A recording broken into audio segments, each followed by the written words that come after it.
দেখো বন্ধুরা, আমার মা কিভাবে মেশিন চালায়। দেখো তোমরা, অনেক সুন্দরভাবে মেশিন চালাতে পারে আমার মা। পকেট বানাচ্ছে মা, প্যান্টের পকেট। অনেক সুন্দর মেশিন চালায় মা। মার এখন কাজ আছে, কাজের বিশাল চাপ।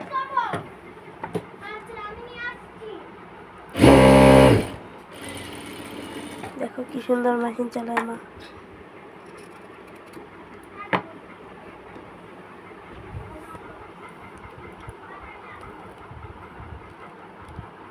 দেখো এবার এই পাশটা সেলাই করবে। এগুলো ইলেকট্রিক মেশিন, এই শুধু পায়ে চেপে রাখলেই হয়, আর কোনো কাজ করতে। মার পকেট এই যে রেডি হয়ে গেছে, এখানে একটু সেলাই করে দেবে, তারপর মার পুরোপুরিভাবে কমপ্লিট হয়ে যাবে।